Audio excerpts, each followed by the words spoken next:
I can't quite contain or explain my evil ways. What is up, everybody? Enderheart here, back with Flowey is not a good life coach, and today we're going to be reading chapter 7. You know what you're doing. So, this is not that long of a chapter, thankfully. I'm doing this in the morning, so I might sound pretty tired, but let's get right into it. I don't really know what you expect me to do. I can't keep him locked in the shed all day. Wait, did I miss him?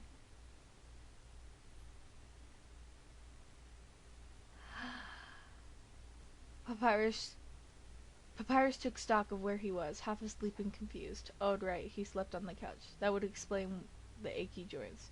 He had the whole couch to himself now, and the whole Afghan, too. If his brother was up first, then he'd slept in very late. Sans' voice carried from the kitchen just above a whisper. It sounded like he was talking on the phone. No, actually, I can't, Sans said to whoever he was talking to. Of course I care, he hissed. He's my brother, isn't he? Why would you think I called you to ask about? Sans trailed off as the other person talked over him. Papyrus could hear that it was Undine's voice, but he couldn't make out the words. They were talking about him. Immediately, he was back on guard. Pulling the Afghan up higher, he closed his eyes and forced himself to relax. If Sans happened to walk into the living room, he'd be none the wiser. Meanwhile, Papyrus would try to figure out what exactly they were discussing so he would come up with a countermeasure. I know you're careful with him, Sans said. I didn't mean to accuse you of anything, really. I just couldn't think of where else he could have got... Undine had a hard time with the taking turns aspect of the phone conversations. It can't be more than a couple of days old, Sans said, answering whatever her question had been. And it's bad. His unula must have snapped clean through, and you could see the line. There's a spinal fracture running all the way down. Papyrus's hand found the mended breaks on his arm. The marks were faint, but anyone but a skeleton would have overlooked them, and he'd been careless enough to leave them uncovered at home.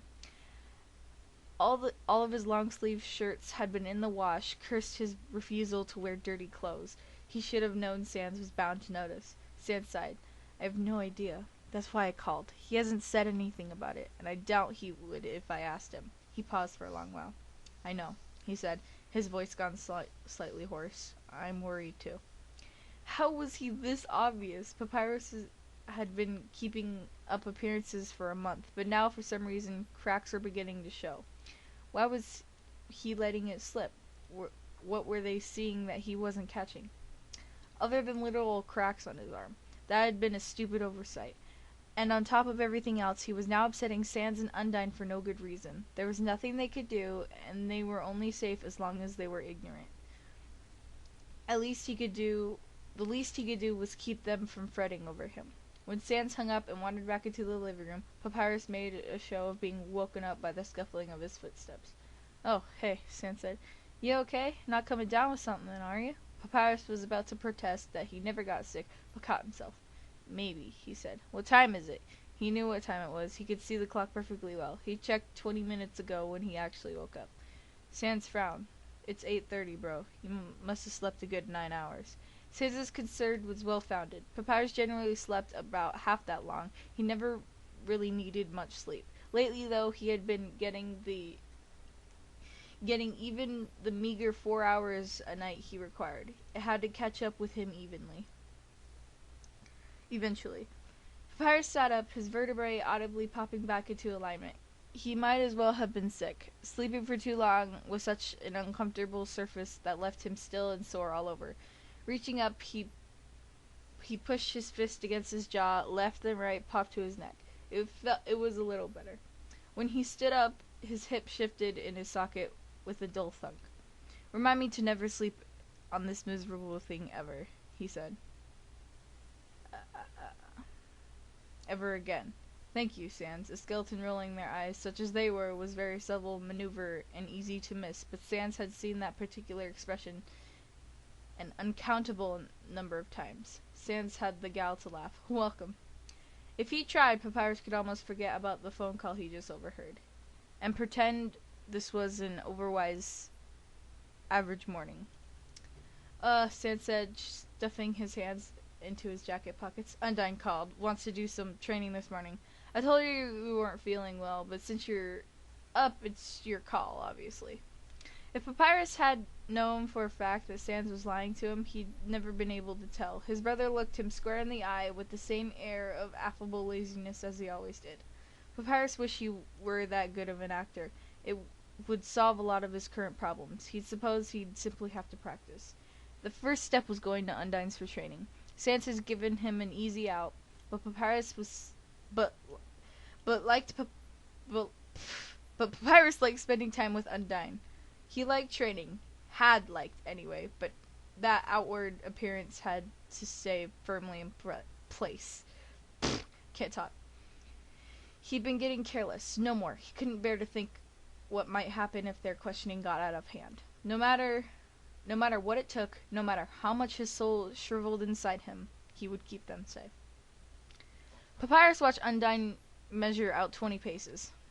I really don't think this is a good idea, he said. On the 20th pace, she turned to face him. Look, Pap, she said, arms akimbo. I get that you're still a little freaked out, but you gotta get back in the saddle. The massive crack in the wall drew Papyrus's gaze like a magnet. The mess had been cleared away, but the rock was marred for good. Undyne snapped her fingers to get his attention. Hey! She glared, her facial fins pushing out stiff. If you start getting scared of your own magic, you'll never get under control again. I don't want to hurt you. Papyrus knew he was annoying you. They were wearing civilian clothes. Undyne didn't have her armor to protect her, just loose trousers, tank top, and boots she favored. The thin garments would be less than useless if he miscalculated and attacked again. He'd heard of monsters with flesh getting horrendous infections when cloth was pushed into their wounds. Ugh. Asking Undyne to strip would likely be taken the wrong way. Papyrus abandoned the notion as soon as it entered his mind. Undyne sighed. She wasn't a patient woman, but she was trying, and Papyrus accepted it. You won't hurt me, Paps. Come on. She folded her arms. What happened to all that confidence you used to have? This, she said, waving at the crack, happens sometimes. Especially when you break out of a plateau like you did. You just have a little higher power level than you're used to, and you need to get a feel for it. You know what you're doing. I trust you. The praise went right through him. Papyrus had to admit that Undyne had a point, though. He had gotten scared of his magic, hadn't he? He was scared of a lot of things right now, but that was one of the things he could actually do something about. You're right, of course, he said. That's a little more like it, Undyne smiled. Nothing keeps you down for long, Paps. She squared her shoulders. If it makes you more comfortable, she said, summoning one of her spears, we can start with just me attacking and you defending. We can go from there. Yeah? Papyrus settled into a defensive stance and reached for his own magic. Yes, he said, nodding. I can do that. Back when he had first started training with her, Papyrus had found Undyne intimidating and was an absolute terror to spar with. Once he had gotten to know her, however, he found that beneath the rough and tumble exterior was a passionate and caring person. Well, the rough and tumble went all the way down, actually, but she was more than capable of showing her finer feelings in her own unique way. He admired and liked her immensely. She was his first and only close friend aside from his brother. He hated to think that she was worried about him, so he put his all into this training session. For the first quarter hour or so, he simply dodged her attacks. This didn't require to use any of his magic and gave him some time to get into proper headspace. By the time she started to pressure him a little more, he was able to smoothly transition from dodging to blocking. She praised him for that. For whatever reason, Undyne disapproved of dodging attacks. Blocking, in her opinion, was more direct and therefore better and more honorable. Papyrus didn't see what difference it made as long as he didn't get hit, but he was trying to make her happy, so he stood his ground. Undyne's spear shattered against wall after wall of bones. As his magic flowed easily and disaster kept failing to strike, he started to loosen up. His defenses became more elaborate, more proactive. Rather than simply wait behind his walls, Papyrus tossed Bones out to intercept attacks midair, when Bones and Spear would both disappear in shimmering bursts of spent magic. Undyne answered her varying attacks, forcing him to adapt his defenses further. Against his better judgment, Papyrus stated started to have fun. Undyne was a great fighter, and their difference in styles made sparring exciting and challenging. "Alright," Undyne said, not letting up on her barrage. "Warm-up's over. I'm gonna keep hassling you until you counter me." Here was where things could go south, but Undyne wasn't overwhelming him with attacks the way Flowey did, and Papyrus was able to focus. Undyne left herself open briefly between throws. She had a big follow through to go with her big attacks. Papyrus watched, gauging the timing. Undyne launched another volley. Dropping his defenses, Papyrus ducked to one side and flicked a weak counterattack at her. It skimmed through the air like a skipping stone, heating into Undyne's ribs. She summoned a spear into her hands and batted it aside. The miniature bone scattered in a little magic poof. "I may as well have let it through," she said. "You can hit me harder than that, man." She adjusted her grip on her spear. It glowed more solid and real in her hands. Apparently it was Papyrus' turn as attacker. He took a deep breath, shifting into stance. Nothing had gone wrong yet. He could do this. His first volley coincided with him. He felt each waiting attack as a light tug on his soul as he fed them. They were formed just as he'd intended and were exactly as strong as he wanted them to be. At the precise moment he released them, in sure knowledge that even if Undyne took each and every one square to the face, she would only be mildly injured. Undyne blocked each and every bone, swatting them from the air and cutting them off at their connection with the ground as necessary. "Too easy," Papyrus frowned. "Fine then, if she wanted to defend, she'd defend the way that Papyrus thought was best." He started his next attack.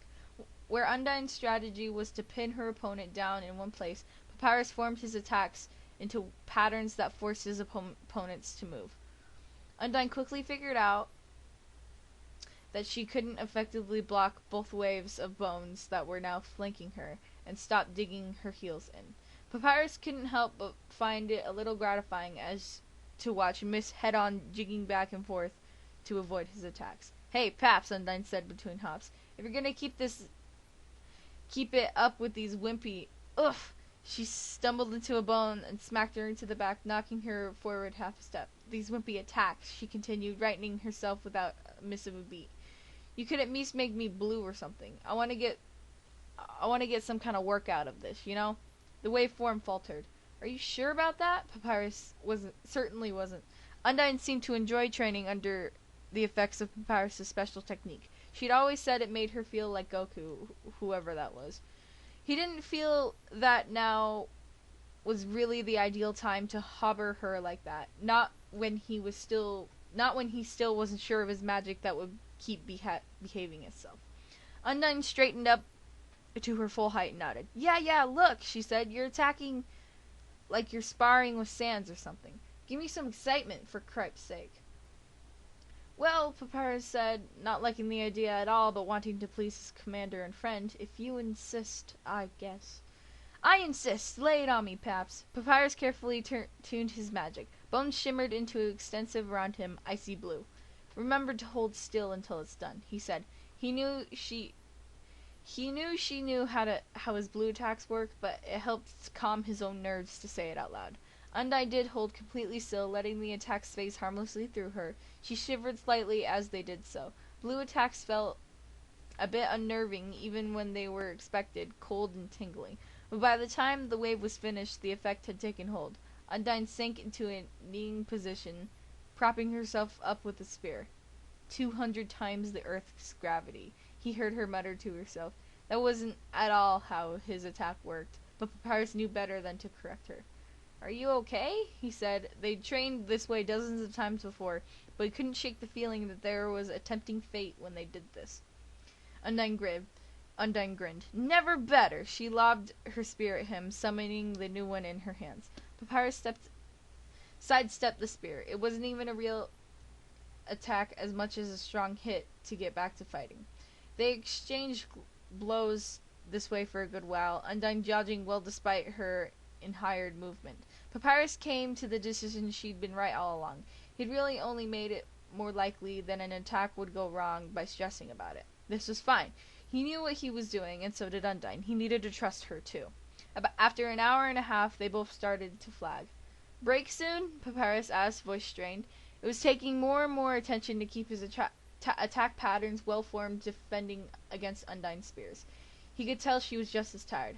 5 more minutes! Undyne leapt clear of an undulating wave of bones. She landed heavily, grunting. "We still got some juice left, Paps. Keep it going." Her gills flared wide. She gulped air through her mouth.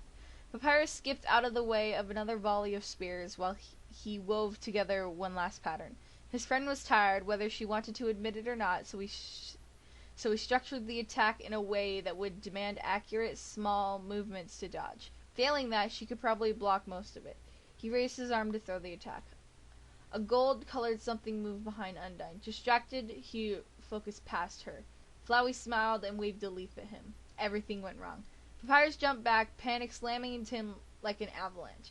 His attack tore free, misaligned and far too strong, ripping along the ground straight for Undyne.